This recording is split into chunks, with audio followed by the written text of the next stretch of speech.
Good evening friends. Radhe Radhe, जय श्री कृष्णा, राम राम। कैसे हो आप सब? आई थिंक आप सब अच्छे हो और आप सभी की अच्छी तैयारी चल रही है। इसी शुभकामनाओं के साथ आज का जो हमारा सेशन है, राजस्थान कला संस्कृति के अंतर्गत हमारे जो प्रसिद्ध राजस्थान के लोक देवता चल रहे थे, उसी क्रम में हम इस क्रम को आगे बढ़ाते हुए आज जो हमारे कल हुए थे रामदेव जी और गोगा जी, आज जो हमारे जो नेक्स्ट जो मुख्य देवता हैं उन पर हम बात करेंगे। कल की क्लास में आपने जो प्रेम, जो प्यार इस चैनल पर और जो मेरे पर दिया है, मैं उसके लिए आप सभी का आभार हूँ। आपका प्यार और आपका प्रेम इस चैनल पर और मेरे पर ऐसे ही बना रहे और इसी उम्मीद के साथ आज का जो सेशन शुरू कर रहा हूँ। और जो आज पहली बार इस चैनल पर हैं वो हमारी प्लेलिस्ट पे जाकर सारा जो पीछे वाले क्लास हैं वो देख सकते हैं। आपको ये क्लास पसंद आए तो आप क्लास खत्म होने के बाद हमें कमेंट करके जरूर बताना कि हाँ सर आपकी क्लास बहुत अच्छी है।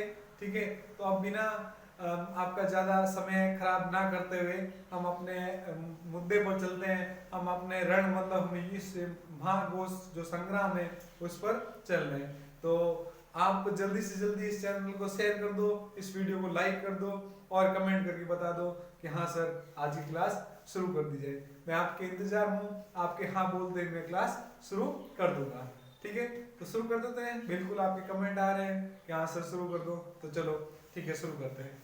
आज का हमारा जो सेशन है वो बहुत ही शानदार है। उसमें हम बात करें राजस्थान कला संस्कृति, कला एवं संस्कृति। इसमें हमारे चल रहे थे क्या, लोक देवता। क्या चल रहे, लोक देवता। लोक देवता में हमारे कल पहले हो गए थे गोगा जी और दूसरे रामदेव जी। ठीक है ना।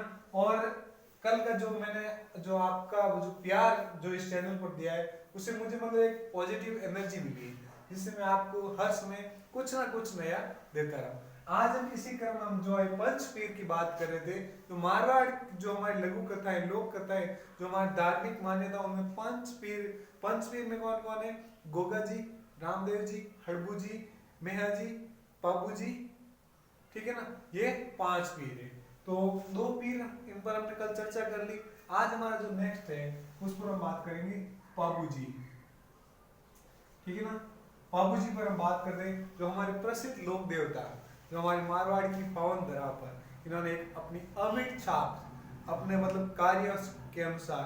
और पाबू जी को हम कह सकते हैं क्या, लक्ष्मण का अवतार कहते हैं। तो शुरू करते हैं आज हम पाबू जी की जीवन कथा पर, बहुत ही शानदार। और मैं आशा और उम्मीद करता हूँ कि पाबू जी का आशीर्वाद आप सभी पर ऐसा ही बना रहे और जल्दी ही आप सभी को ये जो रोज बेरोजगार रूपी सागर में आप जूझ रहे हो, वो आप उस रोजगार रूपी सागर में चले।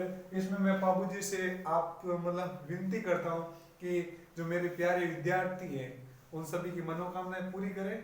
ठीक है, तो बात करें पाबू जी, तो सबसे पहले बात करें पाबू जी का जन्म। जन्म होता है 1239 ईस्वी। एक स्थान आता है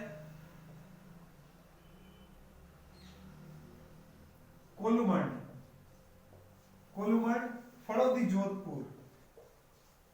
फड़ौदी एक तहसील है, कहां पर? जोधपुर। ठीक है ना, वहां पर पाबू जी का होता है, कब होता है? जन्म होता है 1239 ईस्वी में। ठीक है,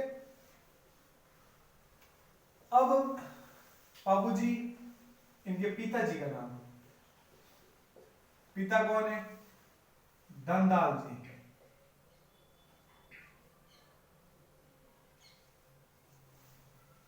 ठीक है, माता, माता का नाम है कमला।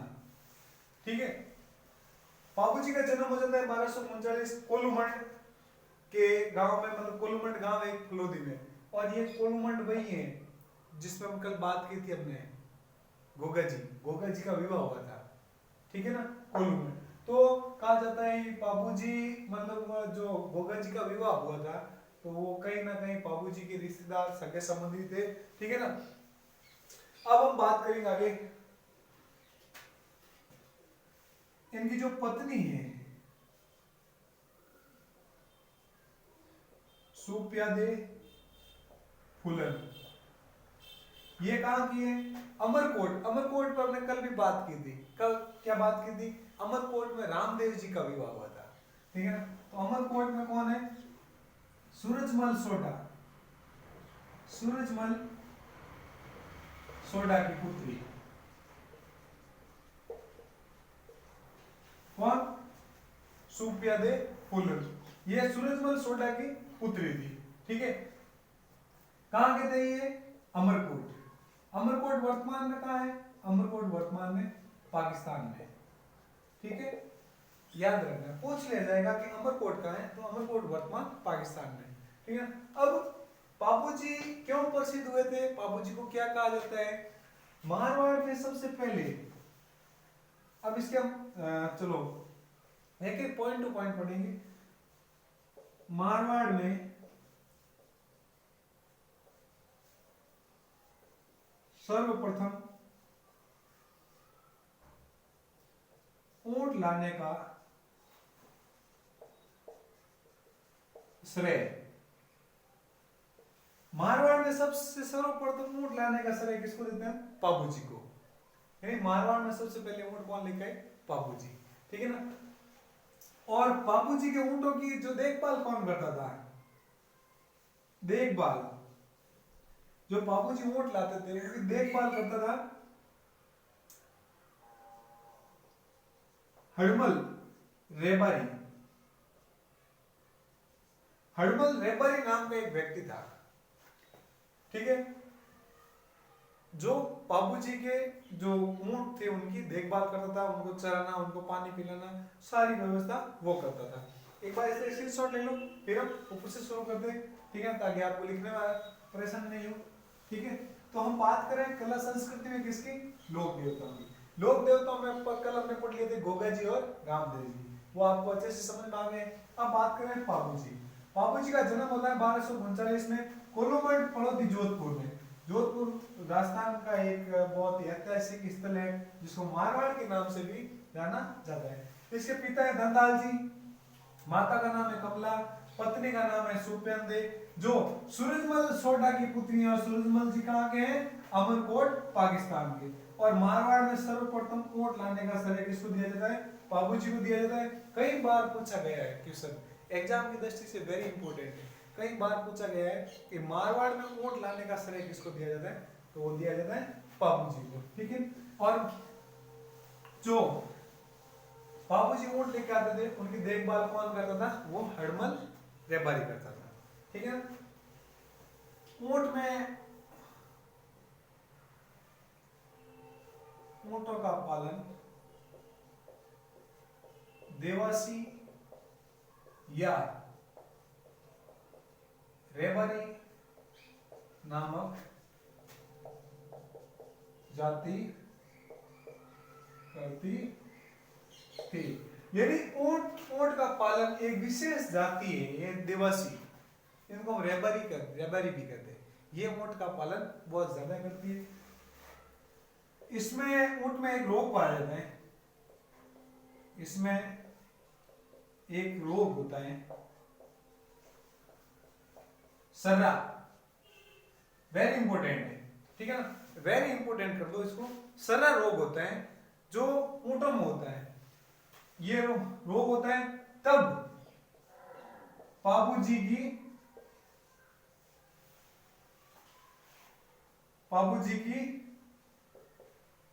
फड़ बोली जाती है,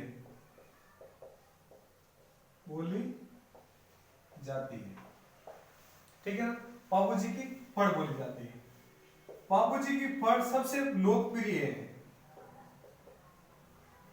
बाबूजी की फड़ सबसे लोकप्रिय है, ठीक है ना। सबसे लोकप्रिय फड़ किसकी? बाबूजी की, ठीक है ना। अब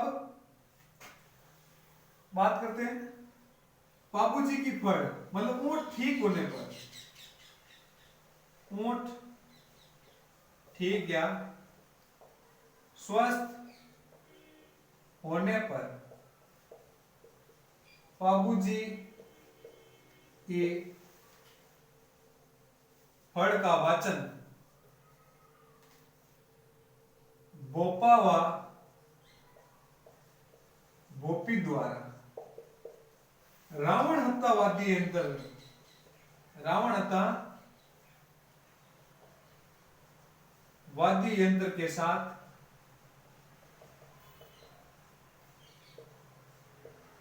किया जाता है। ठीक है ना। जब ऊंट को सरा रोग हो जाता है तब बाबूजी की फड़ बोली जाती है। ठीक है ना। और ऊंट के स्वस्थ होने पर बाबूजी की फड़ का वाचन करवाया जाता है। किसके द्वारा? भोपा या भोपी द्वारा वाचन किया जाता है रात्रिकालीन में, और रावण हत्या वाद्य यंत्र के साथ किया जाता है। और बाबूजी का एक बात हम भूल गए, इसका हम स्क्रीनशॉट लो, आप फिर आगे बढ़ते हैं। ठीक है ना। तो ऊंट का पालन कौन सी जाति करती है? देवासी या व्यापारी। ठीक है ना। इसमें एक रोग होता है, कौन सा रोग होता है? सरा। किसमें? ऊंटों में। काफी बार एग्जाम पूछा गया है। तब एक फड़ बोली जाती है बाबूजी की। ठीक है ना। और बाबूजी की फड़ है जो सबसे लोकप्रिय है, और ऊंट ठीक होने पर बाबूजी की फड़ का वाचन करवाया जाता है। ठीक है। और वो वाचन कौन? भोपा भोपी करता है। और किस वाद्य यंत्र के साथ? रावण हत्या वाद्य यंत्र के साथ। बाबूजी का जन्म कब हुआ है? ये चीज हम भूल गए थे, अब लिख लो। बाबूजी का जन्म चैत्र अमावस्या को। ठीक है ना। ये जन्म है बाबूजी का। ठीक है ना। बाबूजी का जन्म चैत्र अमावस्या को हुआ था। ठीक है ना। अब बाबूजी के जो क्या क्या नाम है? बाबूजी को ऊंटों का देवता कहते हैं। बाबूजी को ऊंटों का देवता। ठीक है। बाबूजी को और क्या कहते हैं? लक्ष्मण का अवतार कहते हैं। लक्ष्मण का अवतार, भगवान राम का भाई लक्ष्मण, उसका अवतार बाबूजी है। बाबूजी को प्लेग रक्षक देवता, यानी जब बाबूजी जन्म हुआ था, ठीक है ना, और उस समय की बात है कि उस समय मारवाड़ में एक रोग फैला था, प्लेग। उसमें बाबूजी ने लोगों की मदद की थी, तो प्लेग रक्षक देवता। ठीक है ना। और बाबूजी को क्या कहते हैं? शरणागत रक्षक कहते हैं, यानी अपने शरण में आए हुए व्यक्ति की ये मदद करते हैं। ठीक है ना। और गायों के देवता, गायों के देवता या मुक्तिदाता। मुक्तिदाता, मुक्तिदाता वो कहलाता है जो किसी परिस्थिति में कोई आदमी फंस जाता है, उसको उस परिस्थिति से बाहर निकालना मुक्तिदाता कहलाता है। समझ में आ गई आपको बात? ठीक है। तो ये बाबूजी के जो उपनाम है, ये आपको याद रखने हैं। एग्जाम में पूछ लिया जाएगा कि बाबूजी के उपनाम निम्न में से कौन सा नहीं है। तो ऊंटों के देवता बाबूजी है, लक्ष्मण का अवतार बाबूजी है, प्लेग रक्षक देवता बाबूजी है, शरणागत के रक्षक बाबूजी है, और गायों के मुक्ति देवता मुक्तिदाता भी बाबूजी है। ठीक है। ये हो गई बात। ठीक है। अब बात करते हैं आगे। ठीक है ना। अब बाबूजी के पास वेरी वेरी इंपॉर्टेंट बात आती है हमारे सामने। वो कौन सी बात है? कि बाबूजी के पास जो घोड़ी थी, उस घोड़ी का नाम क्या था? एग्जाम में काफी बार पूछा गया है उस घोड़ी का। बाबूजी की घोड़ी का नाम, बाबूजी की घोड़ी का नाम केसर काल में जो किसने दी थी? देवचारणी ने दी थी। देवचारणी ने दी थी। एक सॉन्ग आता है मारवाड़ में, कालवी काठेरी रे बांध चांदा, आंगणों तोड़े मारे अड़बी गाचरो। ये शायद आपने सुना होगा मारवाड़ी में सॉन्ग। जब बाबूजी की कथा का वाचन करते हैं ना, तो ये लोकगीत प्रसिद्ध है, इसको गाते हैं और बड़े ही आनंद मंगल के साथ। ठीक है ना। तो के कालवी मतलब केसर काल में उस घोड़ी का नाम था। किसने दी थी ये बाबूजी को? देवचारणी ने दी थी। और देवचारणी ने दी थी और एक वचन लिया था एक, कि मेरी गायों की रक्षा करोगे, गायों की रक्षा करोगे। उस समय बाबूजी की एक बहन है, बहन, जिसका नाम है सोहन देवी, ठीक है ना, और इसका पति है जिंदराव खिची,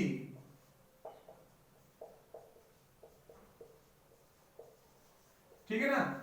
ये बाबूजी का क्या है, बहनोई, भाई बहन का पति बहनोई होता है, राइट। तो इसमें कोई डाउट वाली बात नहीं। बहन है सोहन देवी और इसका पति है जिंदराव खिची। कहा जाता है जब बाबूजी का विवाह हो रहा था किससे,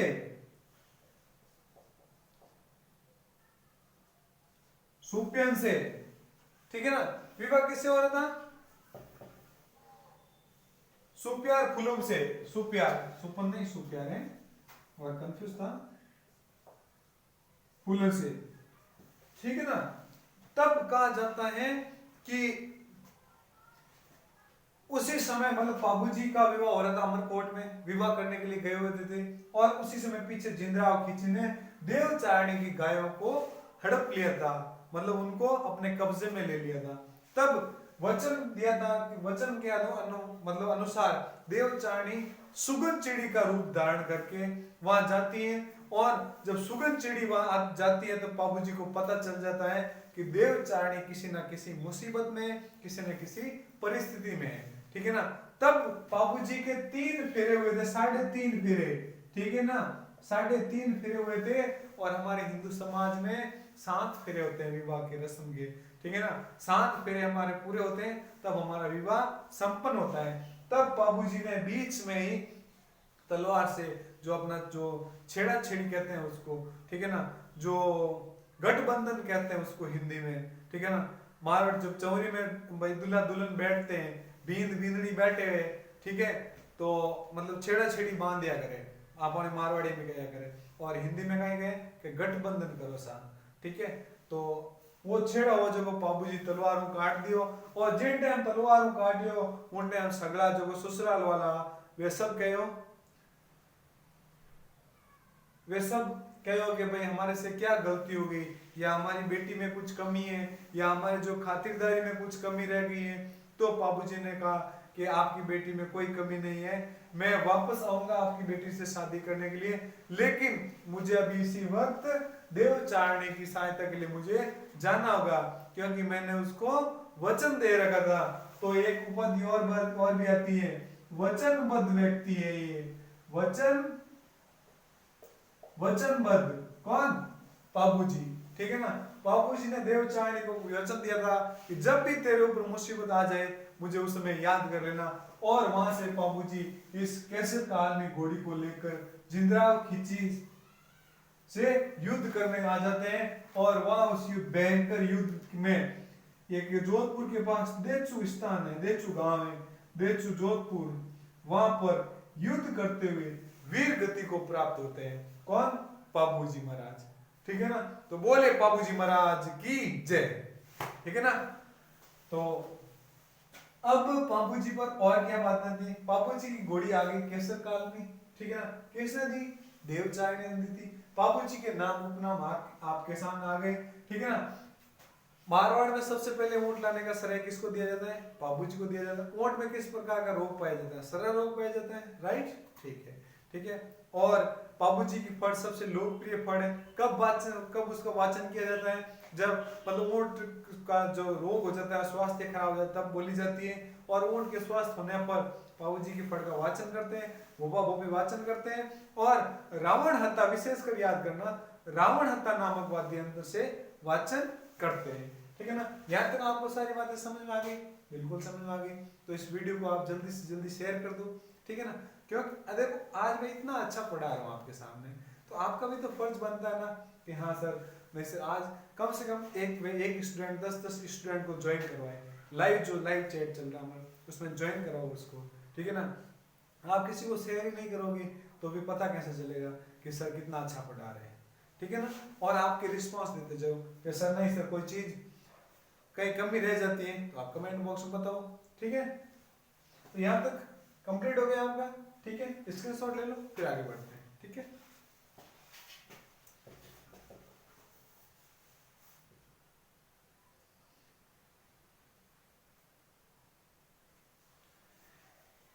बाबूजी की यहाँ पर हो जाती है क्या, मृत्यु, और इस मृत्यु का बदला मतलब इस जिंदराव खींची को कौन मारता है, रूपनाथ सिंह, रूपनाथ जी, जो बाबूजी के क्या लगते हैं, भतीजे, ठीक है ना, ये भतीजा है बाबूजी का रूपनाथ जी, इसको ये मतलब इस जिंदराव खींची को मारकर बाबूजी का बदला लेता है। ठीक है, यहाँ तक समझ में आ गया, वेरी गुड, बहुत अच्छी बात है, आप बहुत ही शानदार तरीके से पढ़ रहे हो, आज मैं बहुत ही खुश हूँ, ठीक है ना, ऐसे ही आप पढ़ते रहो तो वो दिन दूर नहीं है जब आपका लक्ष्य आपके चरणों में होगा, आपके कदमों में होगा, ठीक है।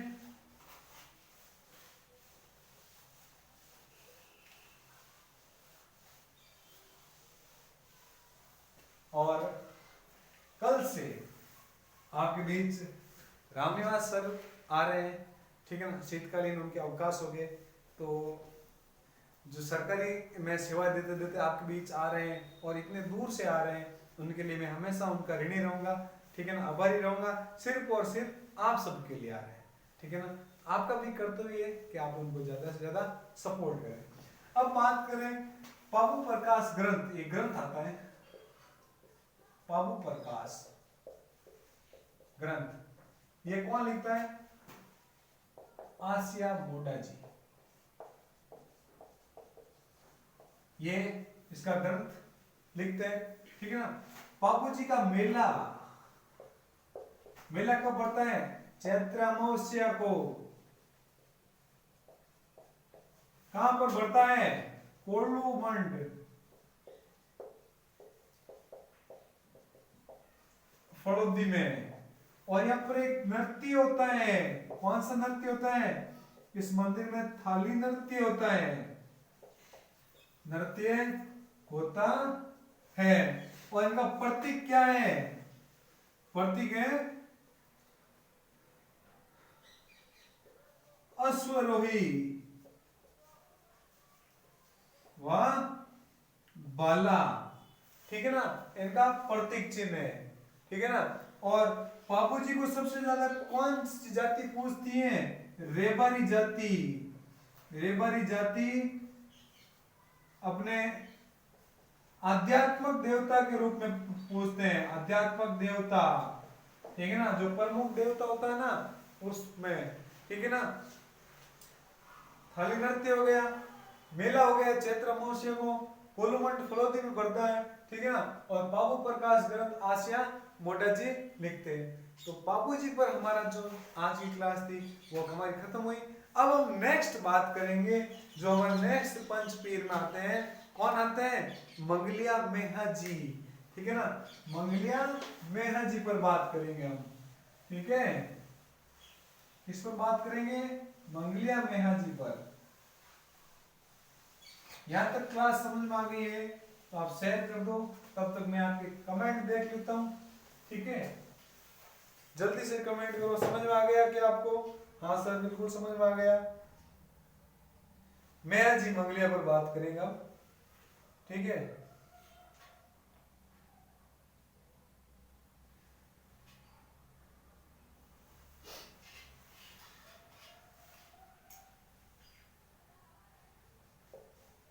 मेहा जी मंगलिया, ठीक है ना। इनका जन्म भाद्रपद कृष्ण अष्टमी, और कृष्ण अष्टमी में क्या होता है, जन्माष्टमी, भगवान कृष्ण का उस दिन क्या होता है, जन्म होता है, ठीक है ना, और उसी दिन जन्मते हैं कौन, मेहरा जी मांगलिया, ठीक है ना। इनके पिता का नाम है गोपाल राव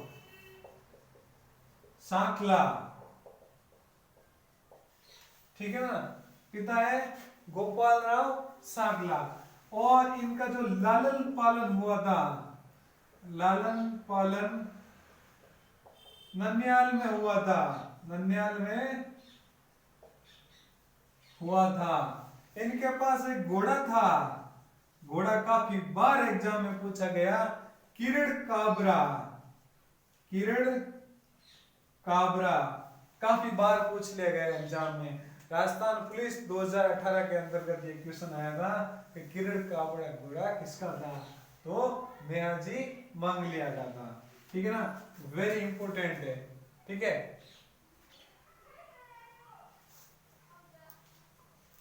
फिर अब हम बात करेंगे आगे। ये क्या करते थे, गायों के लिए चारा लेके आते थे, गायों के लिए अपनी गाड़ी से चारा लेके आते थे, अपनी गाड़ी से चारा लेकर आते थे।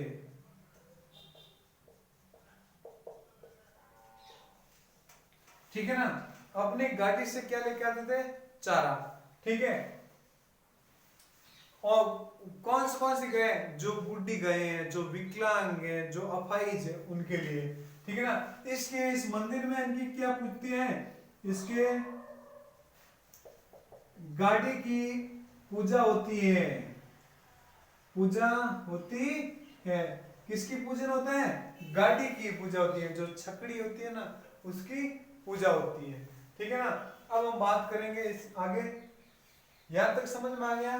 मेहाजी मंगलिया जन्म कब होता है, भाद्र पक्ष कृष्ण अष्टमी को। ठीक है ना, और उस दिन मनाते हैं जन्माष्टमी। इनके पिता का नाम है गोपाल और सांगला, और ये जाति से सांगला थे। ठीक है ना, सांगला गोत्र इनका राजपूत जाति से था, और गोत्र इनका सांगला था। ठीक है ना, लालन पालन इनका ननियाल में हुआ था। तब ननियाल वाले क्या थे, मंगलिया थे, तो इनको मेहाजी मंगलिया के नाम से प्रसिद्ध हुए थे। घोड़ा, जो घोड़ा था वो था किर काबरा घोड़ा। ठीक है ना, काफी बार पूछा गया है। और गायों के लिए अपनी गाड़ी से लेकर आते थे, क्या, चारा लेके आते। और इसीलिए इसके मंदिर में इनकी कोई मूर्ति नहीं, कोई तस्वीर नहीं, इनकी गाड़ी की पूजा होती है। ठीक है ना, यहां तक समझ में आ गया, वेरी गुड, बहुत अच्छे। अब इसको आप लाइक, अभी तक आप इसको लाइक नहीं किया इस वीडियो को, तो आप इस वीडियो को लाइक कर दो जल्दी से, और अपने फ्रेंड्स के साथ शेयर कर दो। अपने व्हाट्सएप, टेलीग्राम, जो भी सोशल मीडिया आप चलाते हो, उन सब पर आप शेयर करने की कोशिश करो। अब हम बात करेंगे आगे, नेक्स्ट बात क्या करेंगे, इनका जो मंदिर है, मंदिर कहाँ है, बापीड़ी गांव जोधपुर में है। इनका मंदिर बापीड़ी, बापीड़ी कहाँ है, बापीड़ी गांव जोधपुर में है।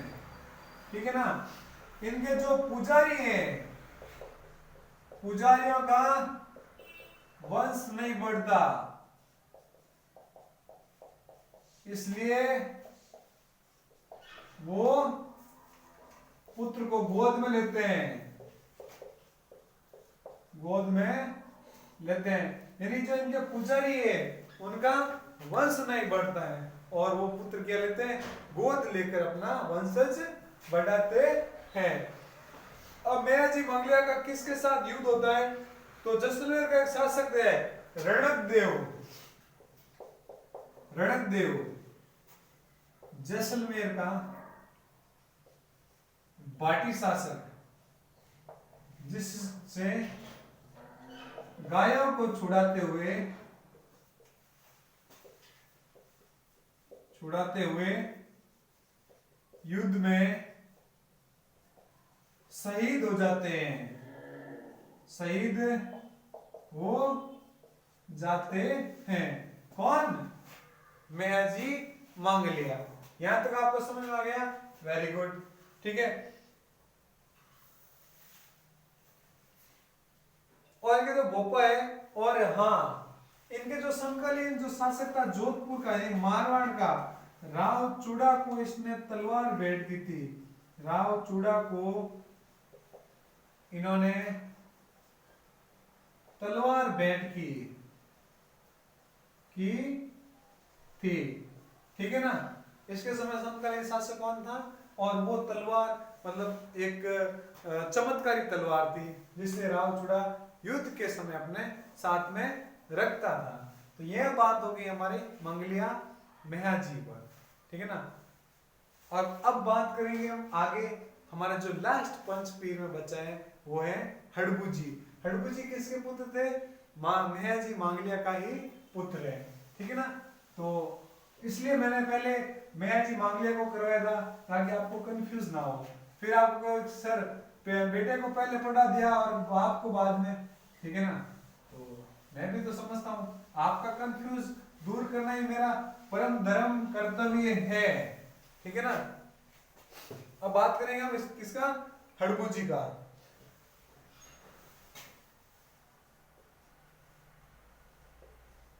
हड़बू जी, इनका जन्म होता है 15वीं शताब्दी में, 15वीं सदी में, बुडेल गांव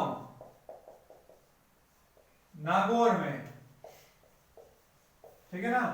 और इनके जो पिता है, इनके पिता है मेहाजी मांगलिया, जो अभी हमने पढ़ा था मांगलिया, ठीक है ना। 15वीं शताब्दी में हड़बू जी का जन्म होता है बुडेल गांव नागौर में, ठीक है ना। और इनके पिता है मेहाजी मांगलिया और इनके गुरु हैं, गुरु जो है बालीनाथ, ठीक है ना। और कल हमने और पढ़ा था बालीनाथ किसके गुरु थे, बाबा रामदेव जी के भी गुरु थे, ठीक है ना।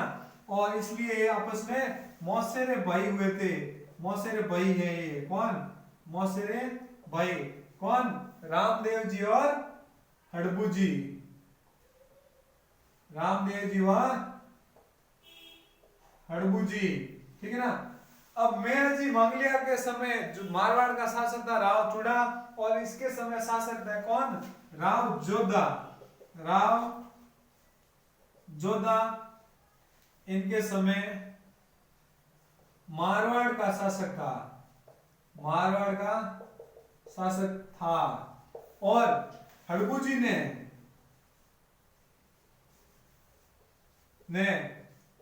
जोधा को आशीर्वाद व चमत्कारी तलवार भेंट की थी, तलवार भेंट की थी, ठीक है ना। तो हड़बू जी के बारे में बात कर रहे हैं, लोक देवता जो पंच पीरों में हमारा जो लास्ट लोक देवता वो बचते हैं हड़बू जी। 15वीं सदी बुंडेला गांव नागौर में इनका जन्म हुआ है। इनके पिता है मेहरजी मांगलिया, गुरु है बालीनाथ, बालीनाथ गुरु रामदेव जी के भी थे, ठीक है ना। और रामदेव जी और हड़बू जी दोनों मासेरा भाई थे, ठीक है ना। यानी रामदेव जी की माता और हड़बू जी की माता आपस में बहनें थी, ठीक है ना। और रामदेव जी के पिताजी अजमल जी और मेया जी मांगलिया आपस में साडू हुआ, ठीक है ना। इन दोनों की शादी एक ही घर में हुई थी, ठीक है ना। जना क्या मतलब साडू क्या करे, ठीक है नहीं। और मासेरे भाई थे ये। और इनके समय जो मारवाड़ का जो शासन, बात करें 15वीं शताब्दी की, तो 15वीं शताब्दी में मारवाड़ का शासक कौन है, राव जोधा ही होगा, सिवा सी बात है।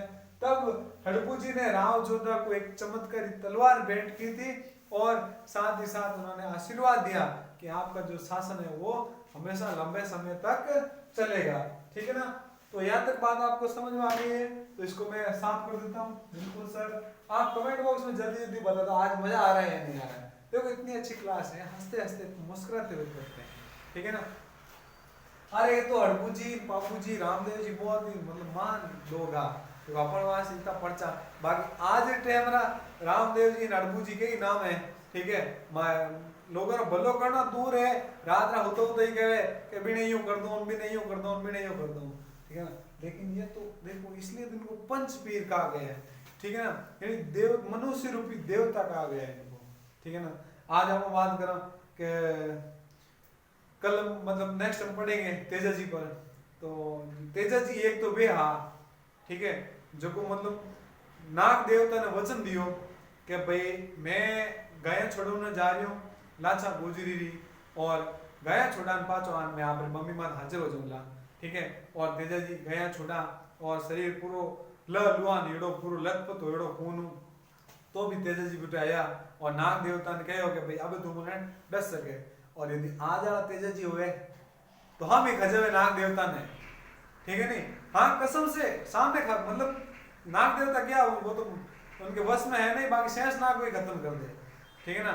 एड़ा है आजकल तेजा जी एक मारवाड़ क्या मतलब एक दो है कि वाह मीरा है भी तो मतलब जहर पिया लो पीगी, और तू मीरा पीगी नहीं तो मर जावेला। वाह मीरा तू मीर की, ठीक है ना, मतलब वो मीरा अलग थी और तू मीरा अलग है, ठीक है ना। वाह मीरा तो मतलब जहर और पियो अमृत समान पीगी, ठीक है ना, और तू मीर की पीगी नहीं तो थारा मजा हो जावेला लारे, ठीक है ना, थारा टाबर दुखी हो जाला। तो ये देखो इतना अच्छा लोग है अपन वास्ते, किन वास्ते, सिर्फ और सिर्फ अपन वास्ते। और आप कहीं कि मतलब जिस दिन आरो मतलब मेड़ो लागे उन दिन आप मतलब हाँ चलो मेला में तो चलो भाई को जतरा पर उठे अपना मकसद और है। मतलब मेले में 10% मतलब हर कैटेगरी के लोग आते हैं, 10-20% ऐसे भी आते हैं जो को देखे कि मेला में रेड चिपरा बोर्ड किने है, ठीक है। 10-20% लोग दे यूं देखना है कि मेला में छोरियां गाड़ी आवे, ठीक है। 10-20% लोग एडा है तो मेला में खरीदारी के अपन बेचारा टाइम मिले को नहीं, ठीक है, कि मेले आ लिया बाबूजी आ लिया इन खरीदारी करिया हम, ठीक है नहीं, तो वे बेटा खरीदारी करिया गए, खरीदारी कहीं करे क्या तो जूता ले क्या चपला ले, ठीक है नहीं, क्या तो कोई खमीस शमीस उठ के मिले जो ले ले। बाकी बाबूजी रामदेव जी हड़कू जी कोई लेना देना नहीं, मैं काफी बार देखो रामदेव जाते हैं लोग, ठीक है ना। और या बचे कोई ऐसा भी लोग है जो प्रसाद खाने नहीं जावे आते, ठीक है, क्या लो नहीं घर का ही बैठा करो बाप जी मिंदर नाड़ो है प्रसाद जी में आओ, ठीक है, मजो उड़ाए प्रसाद खाओ, ठीक है। और भी लोग हैं जो रामदेव मतलब रामदेव जी दर्शन वास्ते नहीं क्या भंडारा जी मोहन हाल आओ, ठीक है। अरे कर्म फुटोड़ा भंडारा तो जीमना ही है, ठीक है।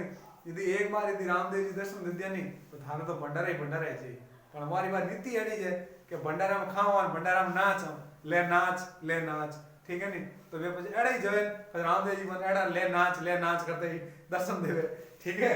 तो रामदेव जी ये तो लोक देवता की बातें अलग है साहब, हम उनके तो 1% भी उनके बराबर नहीं है। रामदेव जी सांप्रदायिक सद्भावना का प्रतीक है, ठीक है।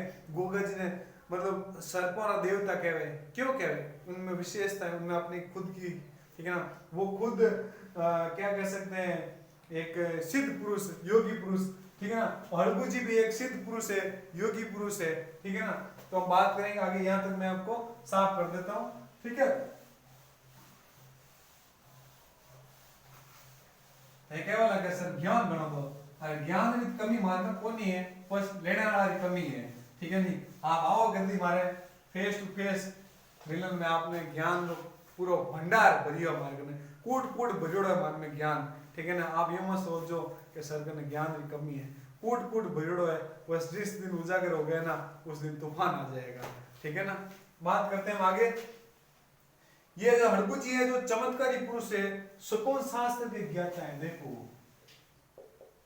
शकुन शास्त्र के ज्ञाता सिद्ध पुरुष, शकुन शास्त्र के ज्ञाता यानी मतलब क्यों नहीं के बारिश टाइम हुए पपयो बोले अपना बूढ़िया कहीं कहे के छोरा पपयो बोले बारिश हुई है आप कहीं कहा कि बासा चुपचाप बैठ रहोगे नहीं खाने का पपयो बोले वो और भूखो मर तो बोलते ही, अरे कर्म फुटोड़ा भूखो मर तो नहीं बोले, ये शगुन हो जाएगा, ठीक है ना। जब खेत में हल चलाने जाते हैं वहां पर भी शगुन होते हैं हमारे कि भाई पहले कौन आता है, ठीक है ना, और कौन सा पशु हमारे खेत में, कौन सा पक्षी कब बोलता है, घर में डागलो मत कागलो बोले अपन घराड़ा नहीं करे कि छोरा कोई मेहमान आए अपन, ठीक है, और आप जो कागला ठोक बाटा उड़ा दो, ठीक है, क्योंकि आप પછી કાગલે બાટા ઠોકવાને પછી મહેમાનની બાટે ઠોકવાને કહે ગણાય જાવ પાછા, ठीक है। હવે રામસમા ઘરે ચાય પાણી પીને क्या ठीक सारे नम गणाय देख लो तो यार, ठीक है। तो आजकल वो सारी बातें अलग हो गई है, और योगी वचन सिद्ध, ठीक है, और भी बहुत सारे इनके नाम है, योगी पुरुष वचन सिद्ध,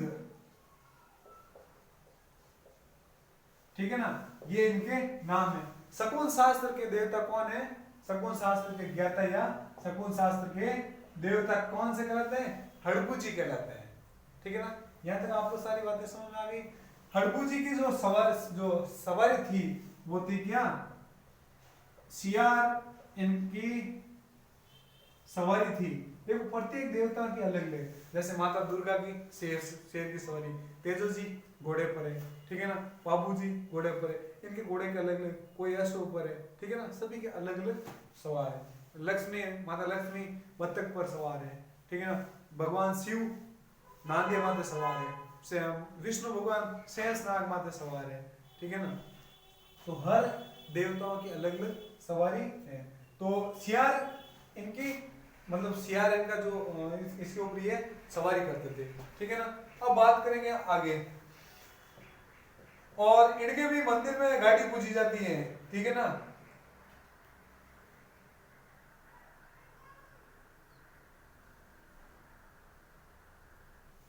इनके भी मंदिर में, इनके मंदिर में भी इनकी गाड़ी की पूजा होती थी, होती थी, ठीक है ना। और इनका जो मेला है भाद्रपद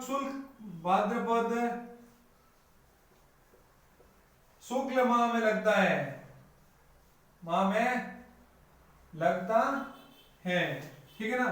और इन्होंने रामदेव जी ने सब जब समाधि ली उसके 8वें दिन बाद इन्होंने समाधि ले ली थी, समाधि ले ली थी, ठीक है ना। तो आज हमारे जो पंच पीर है वो यही समाप्त होते हैं। कल जो हमारे जो मुख्य देवता है उसमें तेजा जी है, मलिनाथ जी है, ठीक है। और भी बहुत सारे देवता हैं, उन पर हम एक एक पर बात करेंगे, ठीक है ना। आज हमारा समाप्त क्लास का समय हो गया है समाप्ति की ओर, ठीक है ना। आप सभी का प्यार, आपका सहयोग ऐसे ही बना रहे, ठीक है। बहुत बहुत धन्यवाद, जय हिंद। और इसको शेयर जरूर करते रहे और हमारे सोशल मीडिया से आप कनेक्ट होते रहे ताकि आपको हमेशा जो भी अपडेट है, करंट अफेयर है, क्विज है, वो आपको सारा मिल रहा है। बहुत बहुत धन्यवाद, जय हिंद, जय भारत, जय भारत।